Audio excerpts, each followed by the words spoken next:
আসুন আজকে আমরা জেনে নিই প্রাচীনতম বিশ্ববিদ্যালয়ের কথা। অক্সফোর্ড, হার্ভার্ড বা কেমব্রিজ বিশ্ববিদ্যালয়ের কথা তো আমরা শুনেছি, কিন্তু বিশ্বের প্রাচীনতম বিশ্ববিদ্যালয় ছিল নালন্দা বিশ্ববিদ্যালয়। বিহারের রাজগীর শহরে অবস্থিত এই নালন্দা বিশ্ববিদ্যালয়। প্রথমে এই বিশ্ববিদ্যালয় বৌদ্ধ সন্ন্যাসীদের শিক্ষাদানের উদ্দেশ্যে নির্মিত হলেও পরে তা সারা বিশ্বের এক অন্যতম শিক্ষা কেন্দ্র হিসাবে পরিণত হয়। প্রায় ১৬০০ বছর আগে গুপ্ত যুগের রাজা কুমার গুপ্তের সময় নির্মিত হয়েছিল এই বিশ্ববিদ্যালয়। নালন্দা শব্দের অর্থ হল অনন্ত জ্ঞানের উৎস।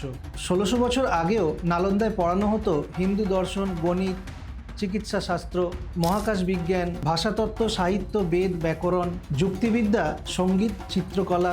নালন্দা বিশ্ববিদ্যালয়ের শিক্ষাদানের পদ্ধতি মূলত ছিল শ্রুতি নির্ভর এবং জ্ঞানের প্রসারই ছিল এই শিক্ষাদানের মূল উদ্দেশ্য। প্রধানত সংস্কৃত ও পালি এই দুই ভাষায় শিক্ষা দেওয়া হতো। অধ্যাপনা করতেন শিলভদ্র, আর্যভট্ট, ধর্মপাল, চন্দ্রপাল, অতীশ দীপঙ্কর প্রমুখ বিখ্যাত পণ্ডিতরা। প্রায় ১০,০০০ ছাত্র এবং ২,০০০ অধ্যাপক নিয়ে চলত এই বিশ্ববিদ্যালয়। ৭০ লক্ষেরও বেশি বই এবং কয়েক হাজার ম্যানুস্ক্রিপ্ট পুড়ে ছাই হয়ে গিয়েছিল তুর্কি সম্রাট বখতিয়ার খলজির আক্রমণে। এই ক্ষতি ভারতবর্ষকে অনেকটা পিছিয়ে দিয়েছিল।